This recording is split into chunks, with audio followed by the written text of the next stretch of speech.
कौन सामाजिक भूगोल का उपक्षेत्र नहीं है? डी चिकित्सा भूगोल।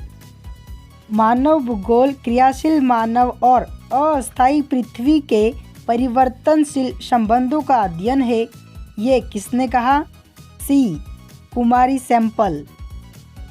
मानव भूगोल का जनक किसे कहा जाता है? Option D रैटजेल। संभववाद अवधारणा में किस घटक को महत्वपूर्ण माना गया है?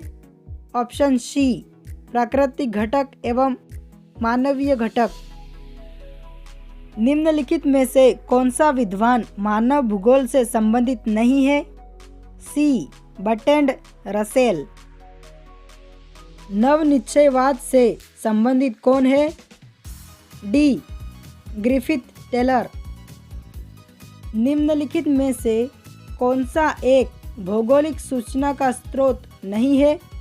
ऑप्शन डी प्राचीन महाकाव्य।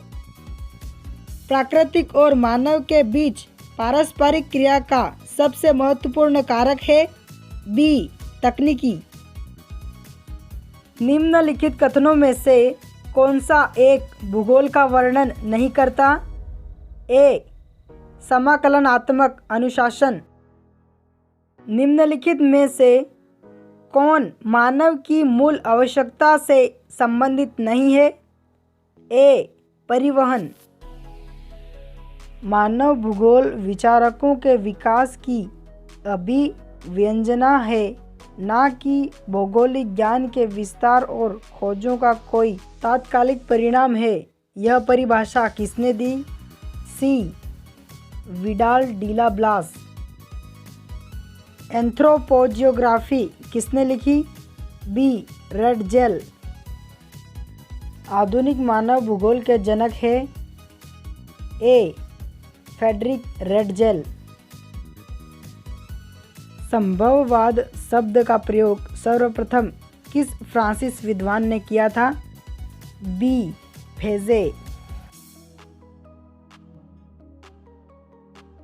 किसने कहा मानव प्रकृति का दास है? सी सैंपल। रैटजेल के द्वारा दी गई मानव भूगोल की परिभाषा में किस पर जोर दिया गया है? ए संश्लेषण।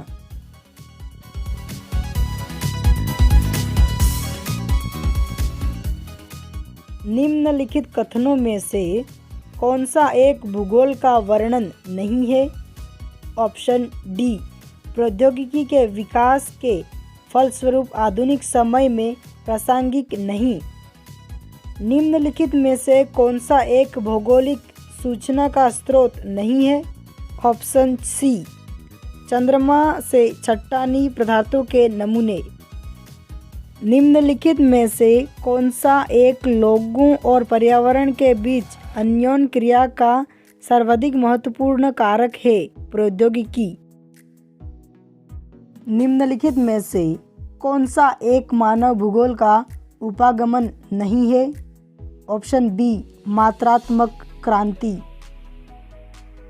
रुको और जाओ निश्चयवाद की संकल्पना के प्रतिपादक विद्वान का नाम है?